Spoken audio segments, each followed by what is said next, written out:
Not so much a war game at a high level, it's very much a tactical war game, mono v mono, as close as we can make it in a virtual environment of what we expect the threats to do and how they're going to act and what their capabilities are and our own capabilities.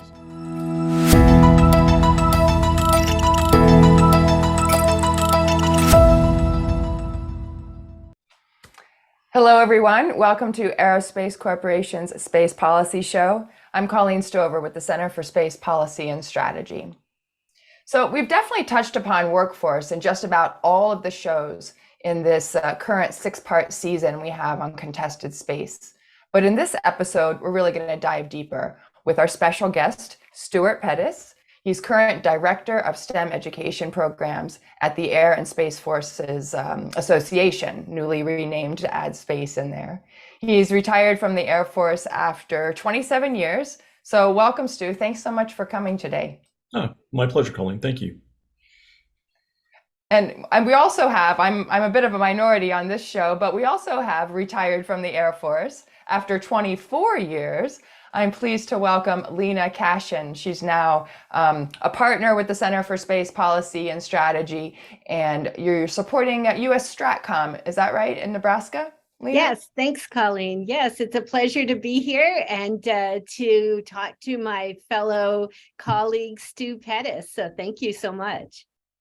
Yeah, well, thanks for joining the show again. I know I actually asked you on this show today just as a little bit of a follow-up to one that you did earlier about the Guardian Ideal and that kind of foundational document that the Space Force put out on their culture and workforce. And I think that was episode 79, so it's been a while, but I'm glad you could come back.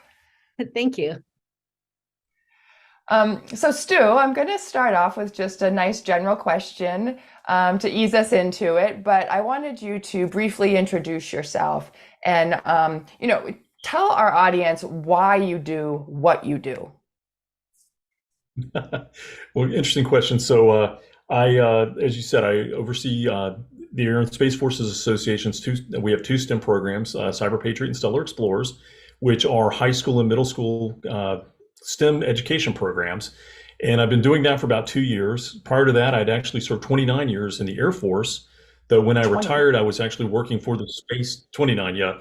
My wife will never let me forget that. So we can't, well, those last 2 years were the hard ones, right? There were definitely some interesting ones. So when I retired, I was actually working for the space staff as an Air Force airman. And prior to that, I had been ended up being the last chief of space operations for headquarters Air Force when the Air Force still had space. I was in between that little period. I got drug into something called the Space Force Planning Team, and that was the summer of 2019 when we actually planned to stand up at the Space Force. That was a very interesting time. And then very long career in space. I did 4 years as a career field manager, overseeing the development of all officer space operators within the Air Force and also the Space Force. I was also the head of Air Force Space Command's training division in weapons and tactics. We did a little bit of that. And let's see, I'm a graduate of the United States Air Force Weapons School, so WIC grad, and had a lot of time where I kind of delved into training. So it's kind of my wheelhouse is training, professional development, force development. And I had the opportunity when I retired, like a lot of people, if you don't know what you want to do, and this opportunity kind of presented itself, and I kind of get to stay close to something near and dear to my heart, which is thinking about space education and how do we build the next generation of space operators. Stu, it's so great to see you after all these years, and there have been many years. But I wanted to go back to when you were on the Space Force planning team at the Pentagon, standing up the newest service in 70 years. It was really a very historic time. And as part of the planning team, you had to consider what kind of skills and talents would you need for the workforce guardians of the future? And how are those skills different than either its parent service or other services in the military? Right, no, great question. Really, regardless of what service you're in, you must understand the domain you operate within, whether it's the Navy with the maritime domain, the Marine Corps with kind of the littorals, and the Army, obviously fundamental to the ground and how you conduct operations there. The Air Force had done a pretty good job really, kind of stewarding space and shepherding space. But we've gotten to the point now, especially in the last several years, where space is a contested domain. You must understand the domain that we operate in. And it's not just the physics, it's the legal regimes, it's the how we conduct operations. It's more, it's everything put together, and it's all the little nuances that come with the domain that I think, for example, an Army person might understand a bridge crossing, a river crossing is a very big thing for the Army. Unless you've kind of worked with the Army, you wouldn't realize how that's like their most frightening scenario. For us, there's a lot that goes on with these threats that you just have to understand. And I saw it really towards the end of my time in the Air Force when I was still the chief of space operations, where very well-intentioned folks would have an idea and it might violate the laws of physics. It might not be practical from how we operate spacecraft. And so, we really had to have people who focus on this day in and day out. And that's really what I think the Space Force has stood up to do, is to focus on this problem 24/7, not, and even, General Goldfein, who's a tremendous leader, he talked about when we were standing up the Space Force, he had 8, operational imperatives for the Air Force at the time. And one of them was space, but it required as much attention as all the others. And he did not have the focus. He might be tied up on something air mobility related and not space related. And we needed day in and day out to focus on this threat. And so that's this, when I think about Guardians, the first thing I want them to know is I would like them to understand the regime, the physics, the electromagnetic spectrum, how cyber interacts with spacecraft, how we track spacecraft, all the nuances go in there, and just all the factors that really impact how we conduct operations. Oh, that's fantastic. It brings me to thinking about how space, you need to know the domain. So that is really kind of maybe the hard sciences, the STEM related. But what you said is you also need to know the international impacts of what you're doing and who you're working with and collaborating. You also need to know international relations, whether that's with the International Telecommunications Union, the ITU for Spectrum, or just kind of a global awareness of news and international fora. And so it brings me to like the point of, well, how do you get Space Force Guardians? We have the academies for the Air Force, Navy, and the Army. And so is there going to be an academy for the Space Force? Well, that was early on. It's precluded by law. We're not allowed to have a Space Force Academy. So, and really, when you look at the number of Guardians we bring in a year, I don't know if we would need a whole service academy dedicated to us. It would require a change to the law. Right now, they're sourced from the service academies. They're sourced from ROTC, OTS as well. And from what I understand, even though I'm retired, I still have, very good friends who work in the Space Force. And what I'm hearing is it's working pretty well, and they seem to be pretty happy. They're, really, they're getting the pick of the litter for all. It's very competitive to get in the Space Force. There's a bit of a challenge with recruiting out all the services except for the Space Force, and they really are getting there. They're turning away more people. More people are trying to get in the Space Force than they have positions for them. But an academy, perhaps, but not yet. I think, and really, you look at General Saltzman, the chief of space operations, all the tasks he has on his plate. That is probably one. If I was advising him, I'd say, hey, sir, why don't we put that one let's shift that one off to the side for a little bit. Let's focus on some other things. And in fact, just in July, the new Space Force Intermediate Leader Education and Senior Leader Education, they had to go with the Army terms there. Their programs, which we would call in the Air Force Air Command and Staff College and Air War College, just stood up. And so, they're just now kind of getting after all of these problems. And early on, we had a realization, hey, if I'm going to build Guardians and understand the domain, we probably need our own education schools. And so, here we are several years in, and they just stood those up. That's really unique.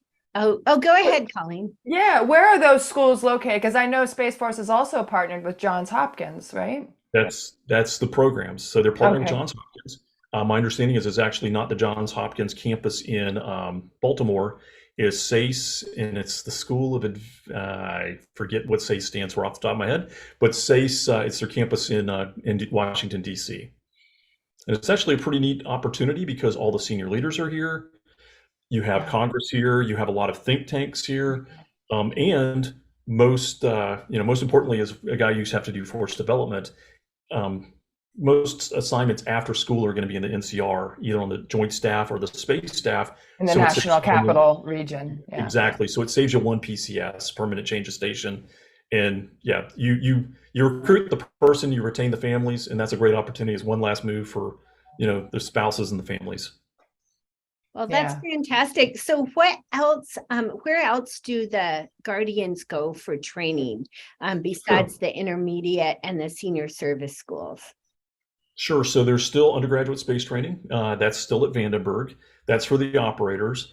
For this, and then you still have OTS. We still use OTS. We still use that's Officer Training School at Thank you. Maxwell. They still use ROTC wherever an Air Force ROTC detachment is. Now there are Space Force ROTC detachments as well that have just stood up. There's 10 of those. And I'll take that back. There's 10 Space Force Junior ROTC detachments. I forget the number of senior ROTCs there are. So might have to check that one. But they still use ROTC. You still use OTS. You go to undergraduate space training. The cyber personnel and the acquisition personnel and the intel personnel still go to Air Force schools, and then they go to the Space Force. So they still leverage really a lot of the backbone of the Air Force. That was really kind of the deal that made the Air Force or the Space Force happen, is only focus on those core things that the Space Force has to have independent to operate as an independent service. Use the Air Force for everything else, kind of like the Marine Corps. So Yeah, so nice, keeping it small. Yeah. you had to keep it small to make it palatable to Congress. So. Well, very good. I was thinking about some of the news releases that you hear from the Space Force. They have very unique ways of recruiting and retaining its members, the Guardians. And I was wondering if you could share some of those examples of innovative ways of recruiting people, as well as retaining the Guardians they have. Sure. So they've really from day one they wanted to take a kind of blank page approach and say what can they do that would be different than traditional services or the Air Force. And so I know one program they're doing is we used to have they used to have reserve officers and they had regular officers, and you had the reserves and you had active duty.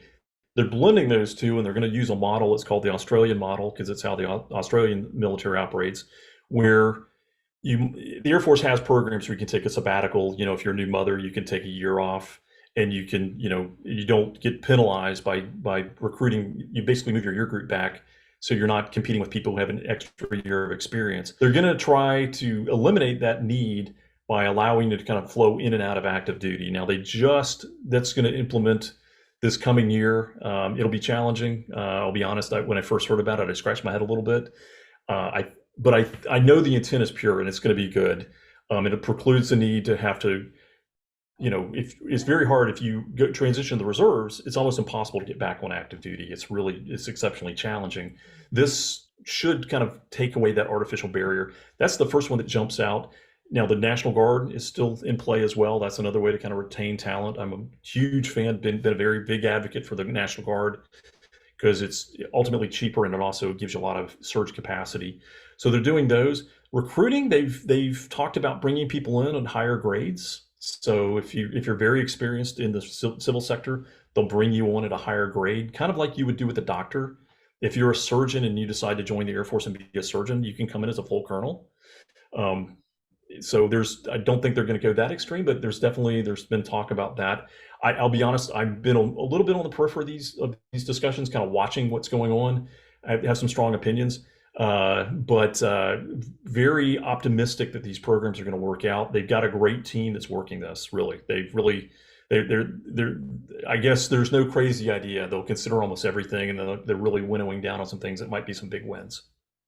Yeah, it's a very exciting time for our military and for the Space Force, because I think when you come up with all these creative ideas, when the Space Force works them out and it sees that they're successful, they could be copied by the Army, the Navy, and the Air Force as well. And I think that's really exciting for our US military, because as you mentioned, the Australian military does it different, the Canadian military does it different. So some of our closest partners have different methods of retaining and recruiting members. And I think it's an exciting time for our government and for our military, because we want to keep an all volunteer force that is very dynamic and can adjust to changes and be resilient, but very smart and intelligent and digitally savvy.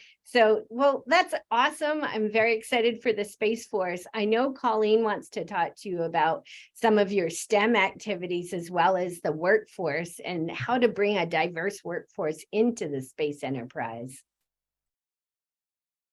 Yeah, I thought it was, I would love to see a rundown of the skills needed. You mentioned not just the physics of space or orbital mechanics, but also things like cyber and spectrum and legal and the different aspects. So if you were to say something about how skills in space have changed kind of from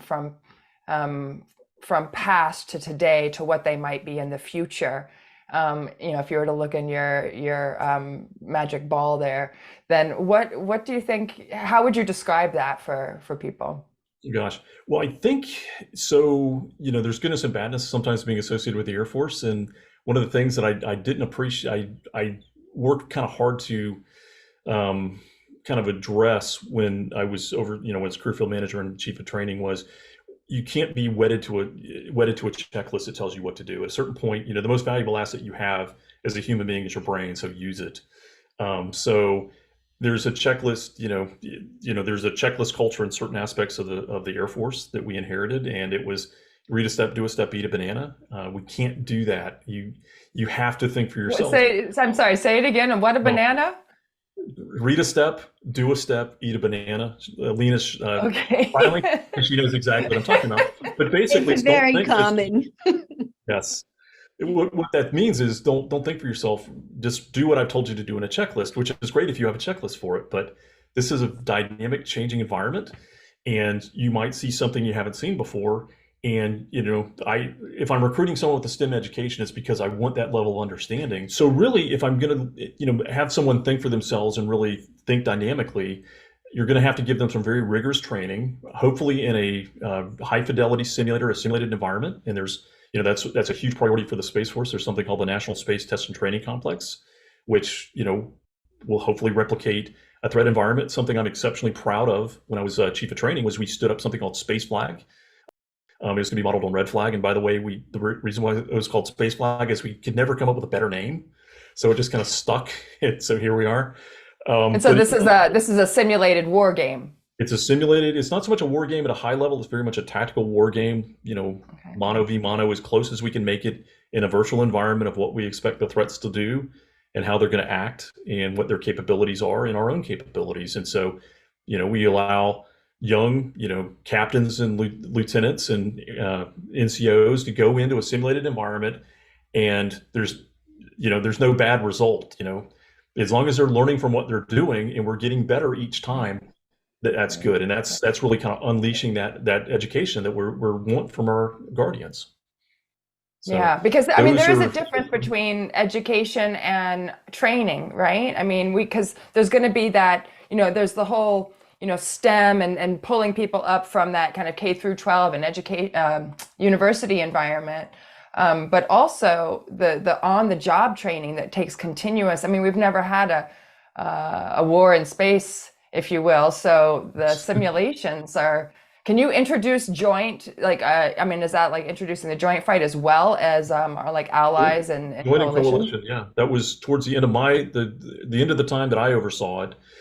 We brought in coalition. That was challenging, but we did it. We had brought in joint fairly early. So we had Army payload operators there as well. And it provided some real world constraints. The easiest thing to do for a satellite, communication satellite, to get out of trouble is to run away. That's great unless you're relying upon the communications from that satellite. So perhaps you can't do that. So we constrained them, but it turned into a really good training event. So yeah, it has to be coalition, it has to be joint. Our biggest center of gravity as a nation is we have great partnerships and allies. You pick a fight with us, you're picking a fight with a whole lot of friends. Right, right. Well, and then, of course, we had Lieutenant General Burt on the show earlier, and she mentioned several times how space is a team sport. Yes. So, yeah.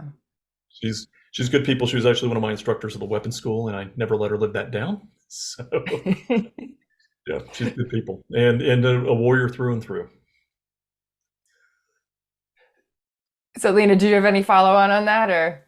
Oh, Sorry. well, I was wondering about the workforce and just kind of diversity in the workforce as you do your STEM programs with the Air and Space Force Association.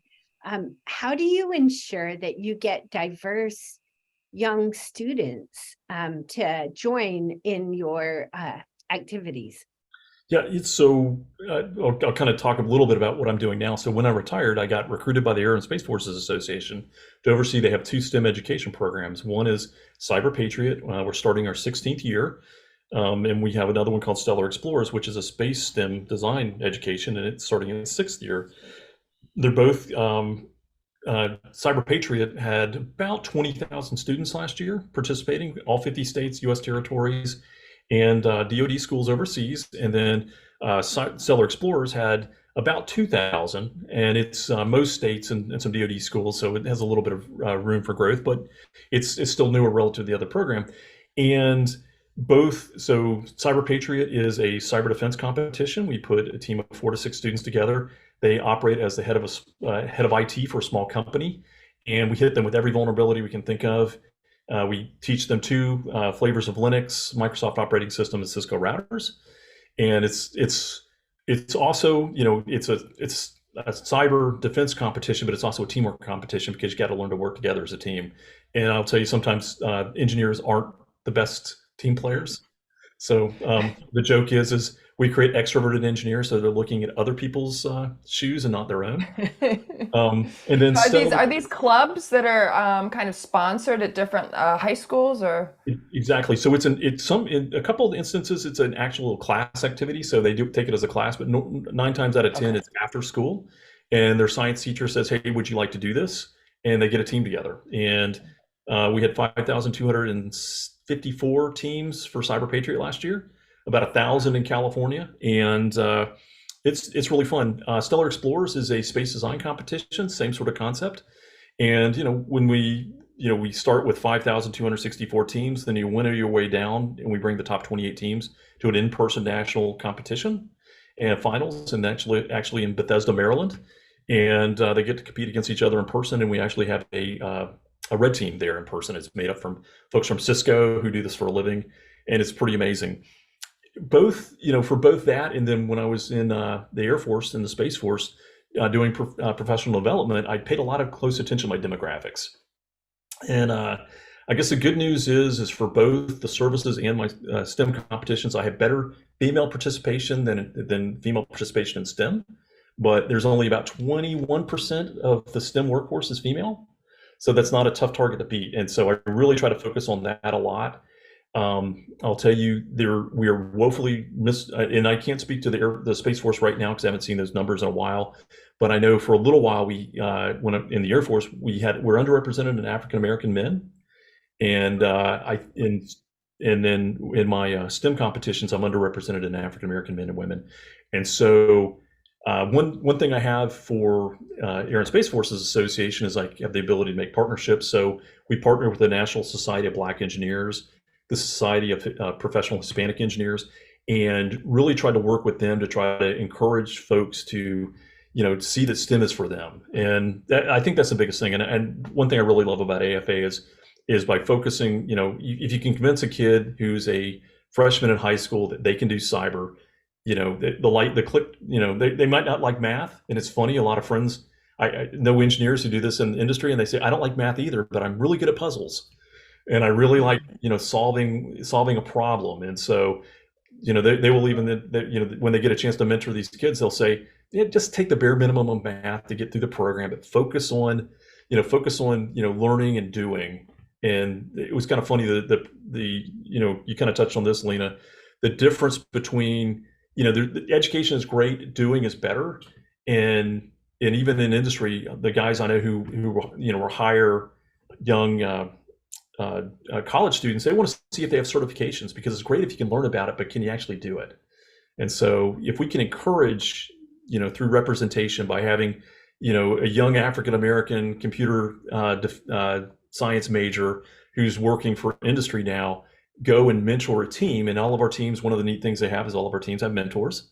If they can see that guy and he says, well, here was my path and this is what I did, and yes, you can do it, I think that opens up a lot of doors.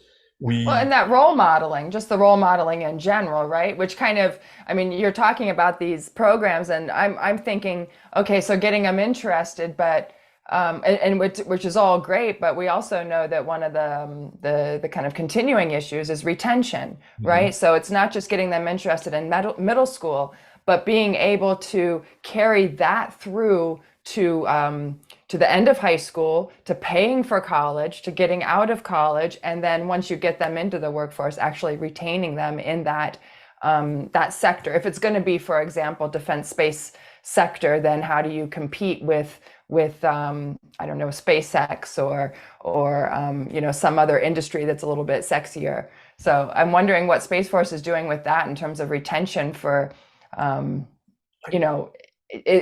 are people taking Space Force employment more seriously now, and a general rule? From what I understand, yes. I have not seen the numbers, but I know that, usually once you join the services, unless you have a significant life event, you'll usually stay with it.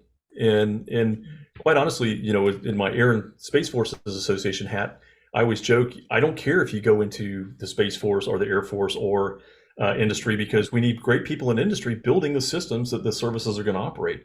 We just need as a nation as many STEM graduates as we could possibly get. The sector's growing by leaps and bounds. And there's also an intersection there. I have good friends who work for companies that are working some crazy hard space issues. And when I talk to them, I said, hey, what's your biggest challenge? They say cyber. They're nefarious actors who are coming after them, because when you're developing cutting edge technology, some folks out there might be very interested in what you're doing. So there's definitely a challenge as a nation to get after.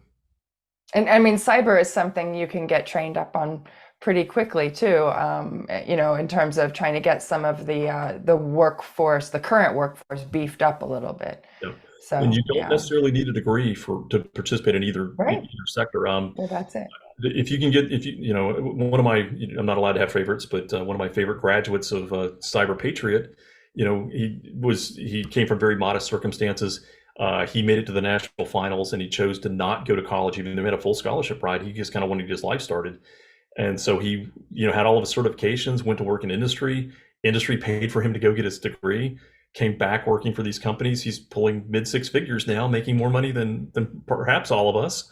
And, it all started just because he took on the challenge of getting smart. The other thing I will tell you is, if you go to a space manufacturer, someone building satellites now, you look at their shop floor, and it's a lot of old dudes. And when they retire, these are craftsmen. They, the welds that they have to do to create a spacecraft, it's really an art.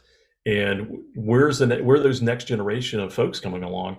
And I've mentored several folks and said, if you don't want to join, if you don't want to go to college, great, go become a welder, go to work for Ball Aerospace or Boeing building spacecraft. You'll make bank. There are things that robots just will never be able to do. We're always going to have that kind of humans in the loop on the shop floors for space, for sure. Yeah. Well, we're about at time. I mean, we definitely I learned a lot about stuff. Lena, did you have any last comment that you wanted to? Well, I want to thank Stu, Colonel Stu Pettis, U.S. Air Force retired, for still serving and still providing such an important role with our young STEM students in cyber and space. I know I was immigrant from Peru, and I have, spent 24 years in the Air Force, and then now I'm so fortunate to be working for the aerospace company. But I hope that people see this video and say, yes, space is for them. And that space is something that's interesting, whether you want to be a technician or an engineer or a scientist. There's room for everyone. And so thank you so much, Stu, and Colleen, to you too. Thank you. Thank you, guys. This is wonderful. Right.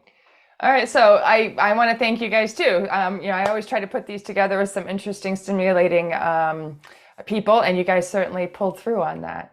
So we definitely talk about workforce as today as a kind of looking toward the future in part of this 6-part series on contested space. And it does seem like oftentimes workforce it's always included, but it's usually at the last, the last bullet on the agenda. But it's never the least important by any means. So again, it's about looking to the future.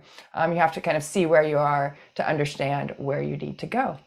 So thank you again to Lena and Stu. All of our shows are archived on YouTube and found on all the most popular podcasts. All of the center's research is also found at csps.aerospace.org. And thank you, as usual, to our great technical team, James Liggins and Max Siegel. Until next time, everyone. Thank you.